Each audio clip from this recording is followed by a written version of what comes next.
18 বছর বয়সে কি নেই? 18 বছর বয়সে নেই ভয়। এদেশের বুকে 18 আসুক নেমে। কোন বৈশিষ্ট্যের কারণে কবি 18 বছর বয়স প্রত্যাশা করেন? ইতিবাচক বৈশিষ্ট্যের কারণে। 18 বছর বয়স কবিতাটি সংকলিত হয়েছে কোন কাব্যগ্রন্থ থেকে? ছাড়পত্র কাব্যগ্রন্থ থেকে। 18 বছর বয়স লক্ষ্য দীর্ঘশ্বাসে কেমন? কালো। 18 বছর বয়স কবিতাটি কয় মাত্রার ছন্দে রচিত হয়েছে? 5 মাত্রার। 18 বছর বয়স কবিতায় এ বয়সে প্রাণ তীব্র আর প্রখর বলতে বোঝানো হয়েছে তীব্রতা ও সংবেদনশীলতা। 18 বছর বয়স কবিতায় এ বয়সে প্রাণ তীব্র আর প্রখর বলতে বোঝানো হয়েছে তীব্রতা ও সংবেদনশীলতা। কাঁদতে জানে না কেন?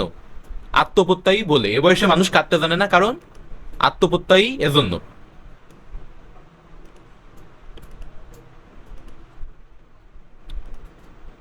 18 বছর বয়স কবিতাটির প্রথম লাইন হিসেবে নিচের কোনটি প্রযুক্ত, অর্থাৎ প্রযোজ্য কোনটা? 18 বছর বয়স কি দুঃসহ, এইটা। কবি কোন কেন স্টিমারের সঙ্গে নবযৌবনে পা রাখা মানুষকে তুলনা করেছেন? জীবনের গতিশীলতার জন্য। কবি স্টিমারের সঙ্গে নবযৌবনে পা রাখা মানুষকে তুলনা করেছেন জীবনের গতিশীলতার জন্য। সুকান্ত ভট্টাচার্যের জীবনকাল কত? 1926 থেকে 1947 সাল। এটা হচ্ছে সুকান্ত ভট্টাচার্যর জীবনসাল। অপরিচিতা গল্পে পদক্ষেপের ইতিহাসে কার পদক্ষেপের কথা বলা হয়েছে? ভ্রমরের পদক্ষেপের কথা বলা হয়েছে। সুকান শব্দটি বাংলা ভাষার কোন পদের অন্তর্ভুক্ত? ক্রিয়াপদের অন্তর্ভুক্ত। সুকানো শব্দটি বাংলা ভাষার কোন পদের অন্তর্ভুক্ত? ক্রিয়াপদের অন্তর্ভুক্ত। আমার পিতা এককালে গরিব ছিলেন উক্তিটি কার সম্পর্কে প্রযোজ্য? এখানে অনুপমের পিতার সম্পর্কেই প্রযোজ্য এই উক্তি। অপরিচিতা গল্পে অনুপমের বাবার পেশা কি ছিল? বাবার পেশা ছিল ওকালতি। অপরিচিতা গল্পে হাফ শব্দটি দ্বারা কি বোঝানো হয়েছে? অপরিচিতা গল্পে যে হাফ ছেড়ে বাঁচে এটাতে বোঝানো হয়েছে দম। অনুপম তার মামাকে কিসের বালির সঙ্গে তুলনা করেছেন? ফলগুর বালির সঙ্গে তুলনা করেছেন। ঠাট্টার সম্পর্কটাকে স্থায়ী করিবার ইচ্ছা আমার নাই উক্তিটি কার? এই উক্তিটি হচ্ছে শম্ভুনাথের। কার্তিকের অগ্রজ কে? কার্তিকের অগ্রজ ছিল গজানন। কার্তিকের অগ্রজ ছিলেন গজানন। রবীন্দ্রনাথের লেখা গ্রন্থ কোনটি? কালান্তর। 20 শতকীয় পুরুষতন্ত্রের অমানবিকতার কাহিনী কোনটা? অপরিচিতা। কি কাটতে কাটতে এলো বর্ষা? ধান কাটতে কাটতে বর্ষা এলো। সোনারতরী কবিতায় কোথায় মেঘ গর্জন করার কথা বলা হয়েছে? আকাশ জুড়ে মেঘ গর্জন করার কথা সোনারতরী কবিতায় বলা হয়েছে। সোনারতরী কবিতায় মূলত কয়টি চরিত্রের সন্ধান মেলে? সোনারতরী কবিতায় মোট 2টি চরিত্রের সন্ধান মেলে। ভরসা শব্দটির অর্থ কি? ভরসা শব্দের অর্থ আশা। কুল শব্দের অর্থ কোনটি? কিনারা। কি কাটা হলো সারা? ধান কাটা হলো সারা। সোনারতরী কবিতায় কুলে একা কে বসে আছে? কৃষক। থরে বিথরে শব্দটির অর্থ কি? সুবিন্যস্ত করে। সোনার ধান নিয়ে তরি কোথায় চলে যায়? অজানা দেশে। খুরধারা বলতে কি বোঝানো হয়েছে? খুরধারা বলতে বোঝানো হয়েছে খুরের মতো ধারালো প্রবাহ বা স্রোতকে। দেবদাস শরৎচন্দ্র চট্টোপাধ্যায়ের কোন জাতীয় গ্রন্থ? উপন্যাস। দেবদাস শরৎচন্দ্র চট্টোপাধ্যায়ের উপন্যাস। চরিত্রহীন কে রচনা করেছেন? এটা তো আমরা জানি শরৎচন্দ্র চট্টোপাধ্যায় রচনা করেছেন।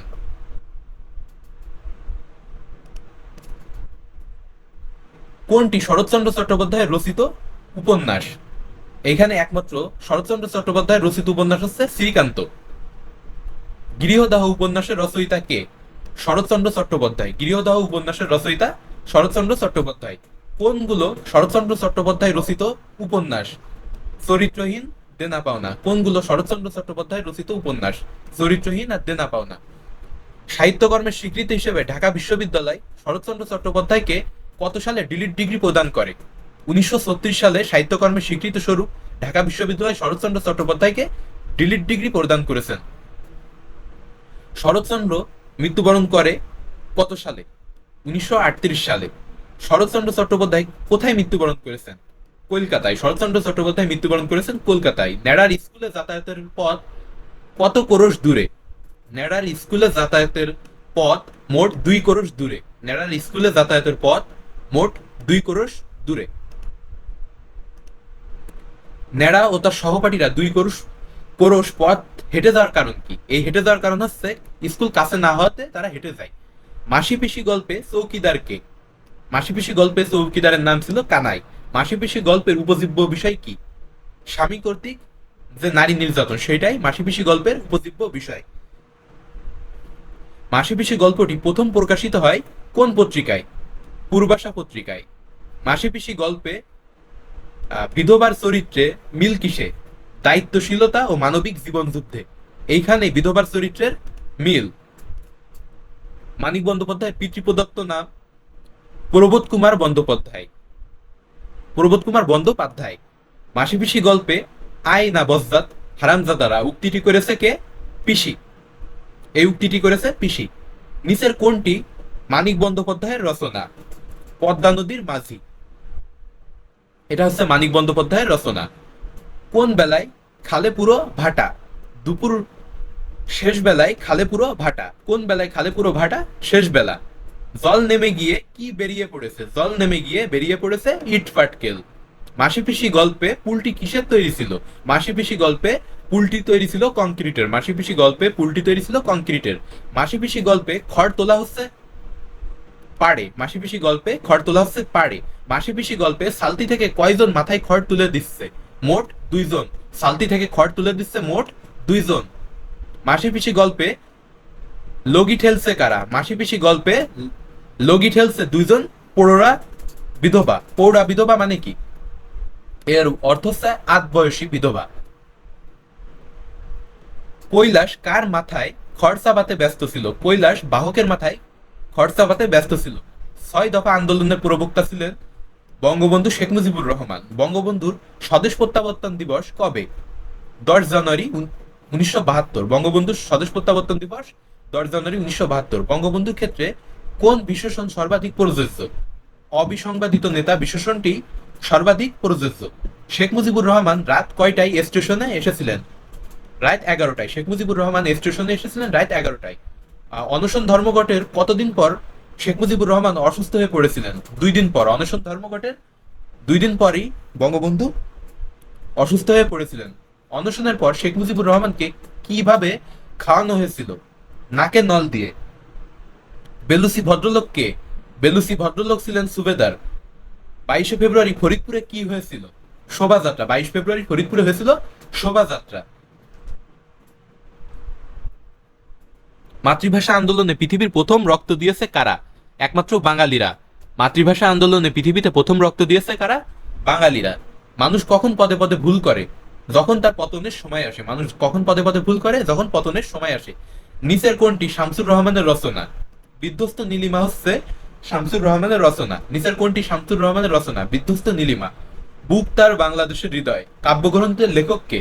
এই কাব্যগ্রন্থের লেখক হচ্ছে শামসুর রহমান। বুক তার বাংলাদেশের হৃদয় কাব্যগ্রন্থের লেখক হচ্ছেন শামসুর রহমান। নিচের কোনটি শামসুর রহমানের কাব্যগ্রন্থ নয়? উদ্ভট উটের পিঠে চলেছে স্বদেশ।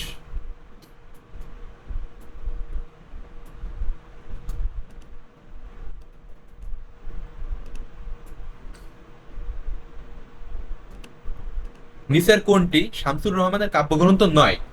এটার মধ্যে আছে একক সন্ধ্যায় বসন্ত। বাদ বাকি যে দুঃসময়ের মুখোমুখি, উদ্ভট উটের পিঠে চলেছে স্বদেশ, নিজ বাসভূমে, সবই হচ্ছে শামসুর রহমানের কাব্যগ্রন্থ।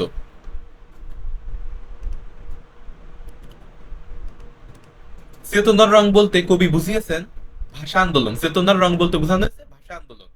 ফেব্রুয়ারি 1969 কবিতায় কমলবন বলতে নিচের কোনটি বোঝানো হয়েছে? মানবিকতা। কমলবন বলতে বোঝানো হয়েছে মানবিকতা। ফেব্রুয়ারি 1969 কবিতায় কোন বিষয়টি কবি অধিক প্রাধান্য দিয়েছেন? স্বাধীনতাকামী মানুষের চেতনাবোধকে এই কবি অধিক প্রাধান্য দিয়েছেন। ফেব্রুয়ারি 1969 কবিতায় কবি অধিক প্রাধান্য দিয়েছেন স্বাধীনতাকামী মানুষের চেতনাবোধকে। চতুর্দিকে মানবিক বাগান, কমলবন হচ্ছে তছনছ। এখানে মানবিক বাগান শব্দটির অর্থ নিচের কোনটি? মানবীয় জগৎ। এখানে মানবীয় বাগান শব্দের অর্থ হচ্ছে এখানে মানবীয় জগৎ। ফেব্রুয়ারি 1969 কবিতায় শহরের পথে কি ফুটেছিল? শহরের পথে থরে থরে ফুটেছিল কৃষ্ণচূড়া। সালাম রাজপথে নামার সময় শূন্যে কি তুলেছিল? শূন্যে তুলেছিল ফিলাগ। কৃষ্ণচূড়া শহরের পথে কেমন ভাবে ফুটে উঠেছে? নিবিড় ভাবে। কৃষ্ণচূড়া শহরের পথে কেমন ভাবে ফুটে উঠেছে? নিবিড় ভাবে। হৃদয়ের হরিত উপত্যকায় কেন ফুল ফোটে? দুঃখিনী মায়ের অশ্রু জলের কারণে। হৃদয়ের হরিত উপত্যকায় কেন ফুল ফোটে? দুঃখিনী মায়ের অশ্রুজলের কারণে। ঘাতকের দুঃখিনী মায়ের অশ্রুজলের কারণে। বিদ্রোহী কবিতার কোন চরণে কবির কোমল হৃদয়ের পরিচয় মেলে? আমি অবমানিতের মরম বেদনা। এই কথাই বিদ্রোহী কবিতায় কোন চরণে কবির কোমল হৃদয়ের পরিচয় মেলে, অর্থাৎ তার যে সফট বা কোমল হৃদয়ের পরিচয় মিলেছে আমি অবমানিতের মরম বেদনা এই লাইনে। কবির শির দেখে কি নতশির হয়ে যায়? হিমালয় শিখর। কবির শির দেখে নতশির হয় হিমালয় শিখর। মম এক হাতে বাঁকা বাঁশের বাঁশরি আর হাতে রণতুর্য। পঙ্কোক্তিতে বোঝানো হয়েছে প্রেম ও দোহের যুগপৎ অবস্থান। মম এক হাতে বাঁকা বাঁশের বাঁশরি আর হাতে রণতুর্য। পঙ্কোক্তিতে বোঝানো হয়েছে প্রেম ও দোহের যুগপৎ অবস্থান।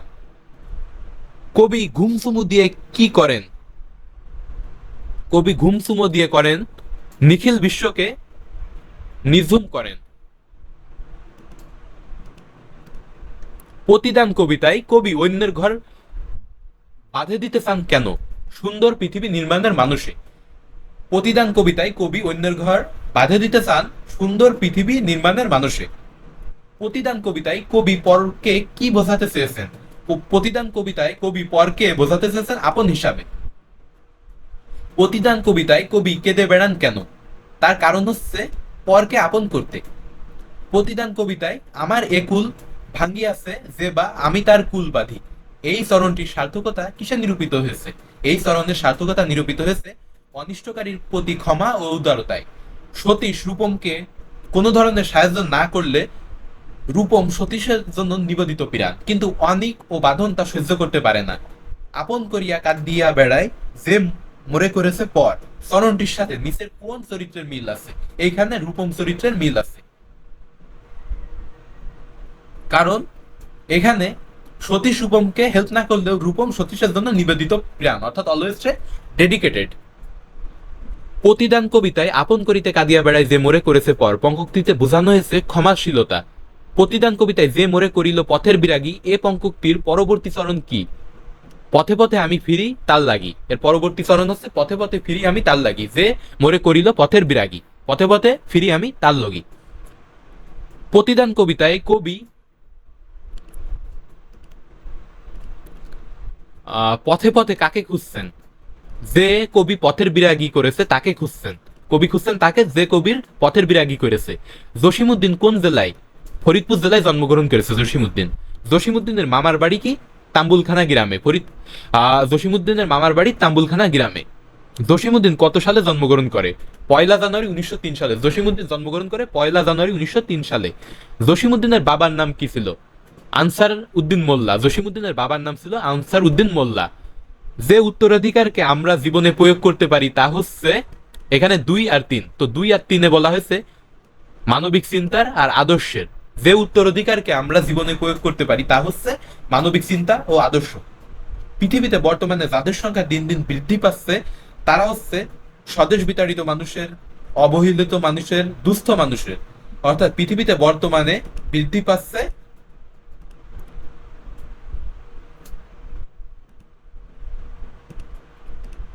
দিন দিন বৃদ্ধি পাচ্ছে স্বদেশ বিতাড়িত মানুষের, অবহেলিত মানুষের আর দুস্থ মানুষের সংখ্যা পৃথিবীতে দিন দিন বৃদ্ধি পাচ্ছে। তো এখন লেখকের মতে মানব কল্যাণের কোন রূপ দেখার জন্য দূর দূরান্ত যাওয়ার প্রয়োজন নেই? মানব কল্যাণের কুৎসিত রূপ দেখার জন্য দূর দূরান্ত যাওয়ার কোনো প্রয়োজন নেই মানব কল্যাণের লেখকের মতে বর্তমানে রাষ্ট্র, জাতি, সম্প্রদায়, গোষ্ঠী চেতনা মানুষকে কি করে তোলে? বিভক্ত করে। বর্তমানে রাষ্ট্র, জাতি, সম্প্রদায় ও গোষ্ঠীগত চেতনা মানুষকে বিভক্ত করে তোলে। কাজী নজরুল ইসলাম জন্মগ্রহণ করেন পশ্চিমবঙ্গের বর্ধমান জেলায়। কাজী নজরুল ইসলামের প্রবন্ধ গ্রন্থ হচ্ছে যুগবাণী। আমার পথ প্রবন্ধের মূল উপজীব্য কোনটি? আত্মবিশ্বাস জাগ্রত করা। আমার পথ প্রবন্ধের মূল উপজীব্য বিষয় হচ্ছে আত্মবিশ্বাস জাগ্রত করা। আমার পথ প্রবন্ধে বিপদ বলতে কবি কোন পথকে বোঝাইছে? সত্যের বিরোধী পথকে। আমার পথ প্রবন্ধে বিপদ বলতে কবি বুঝিয়েছেন সত্যের বিরোধী পথকে। পরালম্বন আমাদের কি করে ফেললো? পরালম্বন আমাদেরকে নিষ্ক্রিয় করে ফেললো। কাকে চিনলে আত্মনির্ভরতা আসে? আত্মাকে চিনলেই তবে আত্মনির্ভরতা আসে। উপরের হাত সবসময় নিচের হাতের থেকে শ্রেষ্ঠ বলতে কথাটি কে বলেছেন? কথাটি বলেছেন ইসলামের নবী। ওপরের হাত সবসময় নিচের হাতের থেকে শ্রেষ্ঠ, কথাটি বলেছেন ইসলামের নবী। নিচের হাত বলতে লেখক কি বুঝিয়েছেন? নিচের হাত বলতে লেখক বুঝিয়েছেন যিনি গ্রহণ করেন, অর্থাৎ গ্রহীতার হাতকে, অর্থাৎ যিনি দান গ্রহণ করেন। ওপরের হাত বলতে বোঝানো হয়েছে কাকে? যিনি দাতা, অর্থাৎ যার মধ্যে দানের মানসিকতা আছে। নিচের হাত দ্বারা কোনটিকে বোঝানো হয়েছে? আত্মমর্যাদাহীন হাত, অর্থাৎ যিনি দান গ্রহণ করেন তাকে আত্মমর্যাদাহীন বলে বলা হয়েছে এখানে। গ্রহীতা বা ভিক্ষা গ্রহণকারীর মাঝে কোনটি প্রতিফলিত হয়? দীনতা বা অভাব। গ্রহীতা বা ভিক্ষা গ্রহণকারীর মাঝে কোনটি প্রতিফলিত হয়? দীনতা। ভিক্ষা গ্রহণকারী দীনতা কোথায় প্রতিফলিত হয়? সর্ব অবয়বে, অর্থাৎ সব আকৃতিতে বা তার সব ব্যবহারে, অর্থাৎ সর্ব অবয়বেই ভিক্ষা গ্রহণকারী দীনতা ফুটে ওঠে বা প্রতিফলিত হয়। ভিক্ষা গ্রহণকারী দীনতায় প্রতিফলিত অবস্থাকে লেখক কি বলে অভিহিত করে? বিভৎস বলে অভিহিত করে। ভিক্ষা গ্রহণকারী দীনতাকে প্রতিফলিত অবস্থাকে লেখক অভিহিত করেছে বিভৎস হিসাবে। মনুষ্যত্ব আর মানব মর্যাদার দিক থেকে অনুগ্রহকারী আর অনুগৃহীতের মধ্যে পার্থক্য কেমন? অর্থাৎ দানকারী আর দান গ্রহীতার মধ্যে যে পার্থক্য সেইটা কেমন? সেটা হচ্ছে আকাশ আর পাতালের মধ্যে যে পার্থক্য, এটা বিস্তর ব্যবধান। বসন্ত বন্দনা বলতে কি বোঝানো হয়েছে? বসন্তের স্তুতি করা। বসন্ত বন্দনা বলতে বোঝানো হয়েছে বসন্তের স্তুতি করা। বসন্ত কাকে স্মরণ করে পৃথিবীতে এসেছে? বসন্ত ফাগুনকে স্মরণ করেই পৃথিবীতে এসেছে। বসন্ত ফাগুনকে স্মরণ করে পৃথিবীতে এসেছে। তাহারই পরে মনে কবিতায় হে কবি বলতে সম্বোধন করা হয়েছে কবি ভক্তকে। তাহারে পরে মনে কবিতায় কোনটি প্রাধান্য পেয়েছে? এখানে প্রকৃতি ও মানব মনের যে সম্পর্ক সেইটাই তাহারে পরে কবিতায় প্রাধান্য পেয়েছে। তাহারে পরে মনে কবিতার প্রধান গুণ কোনটি? নাটকীয়তা ও সংলাপ রীতি। তাহারে পরে মনে কবিতার প্রধান গুণ নাটকীয়তা ও সংলাপ রীতি। তাহারে পরে মনে কবিতায় কে কাকে প্রশ্ন করেছে? এখানে কবিভক্ত কবিকে প্রশ্ন করেছেন। তাহারে পরে মনে কবিতায় কবির জীবনে শূন্যতা নেমে আসে কারণ কবির স্বামীর মৃত্যু ঘটেছে এজন্য। তাহারে পরে মনে কবিতায় কবির ব্যক্তি জীবনের কোন দিকটি প্রতিফলিত হয়েছে? দুঃখময়তাই প্রতিফলিত হয়েছে, অর্থাৎ কবি জীবনের যে বিষাদ বা দুঃখই প্রতিফলিত হয়েছে। মনুষ্যত্ব আর মানব মর্যাদার দিক থেকে অনুগ্রহকারী আর অনুগৃহীতের মধ্যে পার্থক্য আকাশ পাতাল। এটা তো পড়লাম আমরা। বসন্ত বন্দনা বলতে বোঝানো হয়েছে বসন্তের স্তুতি করা। বসন্ত কাকে স্মরণ করে পৃথিবীতে এসেছে? ফাগুনকে। তাহারে পরে মনে কবিতায় হে কবি বলে সম্বোধন করা হয়েছে করেছে কে? কবি ভক্ত কবিকে হে কবি বলে সম্বোধন করেছে। তাহারই পরে মনে কবিতায় কোনটি প্রাধান্য পেয়েছেন? প্রকৃতি ও মানব মূলের সম্পর্ক। প্রধান গুণ কোনটি? নাটকীয়তা ও সংলাপ রীতি। তাহারই পরে মনে কবিতা প্রধান গুণ নাটকীয়তা ও সংলাপ রীতি। তাহারই পরে মনে কবিতায় কে কাকে প্রশ্ন করেছে? কবি ভক্ত কবিকেই প্রশ্ন করে যাচ্ছেন। তাহারে পরে মনে কবিতায় কবির জীবনে শূন্যতা নেমে আসার কারণ কি? স্বামীর মৃত্যু। তাহারে পরে মনে কবিতায় ব্যক্তি জীবনের কোন দিকটি প্রতিফলিত হয়েছে? দুঃখময়তা। তাহারে পরে মনে কবিতায় বসন্ত সমস্ত সৌন্দর্য দিয়ে কবি মনকে স্পষ্ট করতে পারে না কারণ, স্পষ্ট না করতে পারার কারণ কবির শোকাচ্ছন্ন হওয়াটা এটার কারণ। তাহারে পরে মনে কবিতায় শোক কিভাবে প্রকাশিত হয়েছে? শীতের রিক্ততার বেদনায়, অর্থাৎ শীতের শূন্যতার বেদনায় তাহারে পরে মনে কবিতা শোক প্রতিফলিত হয়েছে। ঘরের লোক অবিশ্বাসী হইলে বাইরের লোকের পক্ষে সবই করা সম্ভব লুৎফা। উক্তিটি কার? এই উক্তিটি সিরাজ তার স্ত্রীকে করেছে। ঘরের লোক অবিশ্বাসী হলে বাইরের লোকের পক্ষে সবই করা সম্ভব লুৎফা উক্তিটি সিরাজ করেছেন, অর্থাৎ নবাব সিরাজউদ্দৌলা করেছেন। কোন পঙ্কোক্তিটি চিত্রকল্প বা ইমেজের প্রকৃষ্ট উদাহরণ? কর্ষিত জমির প্রতিটি শস্য দানা কবিতা। এখানে সবচেয়ে চিত্রকল্প বা ইমেজের প্রকৃষ্ট উদাহরণ কর্ষিত জমিটির প্রতিটি শস্য দানা কবিতা। আমি আমি কিংবদন্তির কথা বলছি কবিতায়। কবির মা কিসের কথা বলতেন? নদীর কথা বলতেন। কবির মা বলতেন নদীর কথা। মীর জাফর নবাব হওয়ার পর কিলাই কোন এলাকায় স্থায়ী মালিকানা পেয়ে যান? 24 পরগনা। মীর জাফর নবাব হওয়ার পর কিলাই মালিকানা পেয়ে যান 24 পরগনার। নবাব সিরাজউদ্দৌলা কাকে আলীনগরের দেওয়ান নিযুক্ত করেন? নবাব সিরাজউদ্দৌলা মানিক চাঁদকে আলীনগরের দেওয়ান নিযুক্ত করেন। মানিক চাঁদকে। সিরাজের বিরুদ্ধে ঘসেটি বেগমের যে আক্রোশের প্রধান কারণ ছিল সেটা ছিল রাজনৈতিক প্রাধান্য লাভ। সিরাজের বিরুদ্ধে ঘসেটি বেগমের আক্রোশের কারণ ছিল রাজনৈতিক প্রাধান্য লাভ। লাল সালু উপন্যাসে বর্ণিত কিন্তু দেশটা কেমন মরার দেশ বাক্যটিতে মরার দেশ বলতে বোঝানো হয়েছে শস্য শূন্যতা অর্থাৎ দুর্ভিক্ষর মতো অভাব, যেটা ফসলের অভাবকেই বোঝানো হয়েছে মরার দেশ। রেইনকোট গল্পে নুরুল হুদা কোন কলেজের প্রভাষক? নুরুল হুদা ছিলেন বিখ্যাত ঢাকা কলেজের প্রভাষক। রেইনকোট গল্পে নুরুল হুদা ছিলেন ঢাকা কলেজের প্রভাষক। দুধে ভাতে উৎপাত গল্প গ্রন্থের রচয়িতা ছিলেন আখতারুজ্জামান ইলিয়াস। দুধে ভাতে উৎপাত এই গল্পের লেখক ছিলেন আখতারুজ্জামান ইলিয়াস। নুরুল হুদা অফিসের জন্য কয়টি আলমারি কেনে? নুরুল হুদা অফিসের জন্য মোট আলমারি কেনে 10টি। নুরুল হুদা অফিসের জন্য মোট আলমারি কেনে 10টি। ভাষা আন্দোলন ও মুক্তিযুদ্ধ কোন কবির কবিতায় বিষয় হিসেবে প্রাধান্য পেয়েছে সবসময়? আবু জাফর ওবায়দুল্লাহর কবিতায় ভাষা আন্দোলন ও মুক্তিযুদ্ধ স্থান পেয়েছে, বিশেষ প্রাধান্য পেয়েছে। তার পিঠে রক্ত জোবার মতো ক্ষত ছিল, এই চরণটিতে কার পিঠের ক্ষতকে বোঝানো হয়েছে? কবির পূর্বপুরুষকে। অর্থাৎ কবির পূর্বপুরুষের পিঠে রক্ত জোবার মতো ক্ষত ছিল। লাল সালু উপন্যাসে মজিদ কোন সময় আওয়ালপুর গ্রামে পৌঁছালো? সূর্য হেলে পড়লে। লাল সালু উপন্যাসে মজিদ আওয়ালপুর পৌঁছালো সূর্য হেলে পড়লে। সে যেন খাঁচায় ধরা পড়েছে। সে কে খাঁচায় ধরা পড়েছে এখানে? জমিলা, অর্থাৎ মজিদের দ্বিতীয় স্ত্রী জমিলার কথা বলা হয়েছে। খাঁচায় ধরা পড়েছে। খেলোয়াড় চলে গেছে, খেলবে কার সাথে? এইখানে খেলোয়াড়কে, এখানে খেলোয়াড় হচ্ছে তাহের কাদেরের বাপ। অর্থাৎ অপমানিত হওয়ার পরে তাহের কাদেরের বাপ যে নিরুদ্দেশ হয়ে যায় অজানার উদ্দেশ্যে, সেটাকে বোঝানো হয়েছে। খেলোয়াড় চলে গেছে, খেলবে কার সাথে? এইখানে তাহের কাদেরের বাপ কে বোঝানো হয়েছে। তাই তারা ছোটে। এই যে কারা ছোটে, এখানে এখানে ছোটে জীবিকার জন্য। এখানে লাল সালু উপন্যাসের যে মানুষজন, মূলত নোয়াখালী অঞ্চলের মানুষ তখন খুবই দুর্ভিক্ষ ছিল, মানে অভাব ছিল, লেখক এটা বোঝাতে চেয়েছেন। তো তারা জীবিকার জন্য ছোটে এক অঞ্চল থেকে অন্য অঞ্চলে। যেমন মসজিদ ছুটেছে। অন্ধকারে মসজিদের চোখ কিসের মতো চকচক করে ওঠে? সাপের মতো। অন্ধকারে মসজিদের চোখ চকচক করে ওঠে সাপের মতো। আমি কিংবদন্তির কথা বলছি কবিতায়। ইস্পাতের তরবারি যাকে সশস্ত্র করবে, ইস্পাতের তরবারি যাকে সশস্ত্র করবে, এইখানে বলতে বোঝানো হয়েছে লৌহখণ্ড প্রজ্বলনকারী, অর্থাৎ যা লোহাকে প্রজ্বলন করে ওঠে। রাইসুল জুহালা কে ছিলেন? রাইসুল জুহালা ছিলেন সিরাজউদ্দৌলার প্রধান গুপ্তচর বা স্পাই। রাইসুল জুহালা ছিলেন সিরাজউদ্দৌলার প্রধান গুপ্তচর। ইংরেজ পক্ষের প্রধান গুপ্তচর ছিলেন কে? ফরাসিরা ডাকায় তার ইংরেজরা অতিশয় সজ্জন, এই উক্তি করেছে সিরাজ। ফরাসিরা ডাকায় তার ইংরেজরা অতিশয় সজ্জন, এই উক্তি করেছে সিরাজ। আজ নবাবকে ডোবাচ্ছেন, কাল আমাদের পথে বসাবেন না, তাকে বিশ্বাস করা যায়? কিলাইবের এই উক্তিতে প্রকাশ পেয়েছে মীর জাফর আর তার সঙ্গীদের প্রতি আস্থাহীনতা। আজ নবাবকে ডোবাচ্ছেন, কাল আমাদের পথে বসাবেন না, তা কি করে বিশ্বাস করা যায়? কিলাইব যে উক্তিটি করেছে, কিলাইবের এই উক্তিটি প্রকাশ পেয়েছে মীর জাফর আর তার যে সঙ্গী ছিল, তো এদের প্রতি আস্থাহীনতা। নবাব মসনদের পাশে দাঁড়িয়ে আছেন, ইনি কি নবাব নাকি ফকির? এই কথার মধ্যে মীর জাফর চরিত্রের কোন বৈশিষ্ট্য ফুটে উঠেছে? পরনির্ভরশীলতা। অর্থাৎ মীর জাফর নবাব হওয়ার পরেও যে কিলাইবের আশায় দাঁড়িয়েছিলেন মসনদে বসবার জন্য, এতে প্রকাশ পেয়েছে কি? পরনির্ভরশীলতা। অর্থাৎ আত্মমর্যাদা যে ছিল না, আর তিনি যে প্লাস পরনির্ভরশীল ছিলেন, সেটাই এখানে প্রকাশ পেয়েছে। সে যেন খাঁচায় ধরা পড়েছে। এইখানে খাঁচায় ধরা পড়েছে কে? জমিলা। খেলোয়াড় চলে গেছে, খেলবে কার সাথে? তাহের কাদের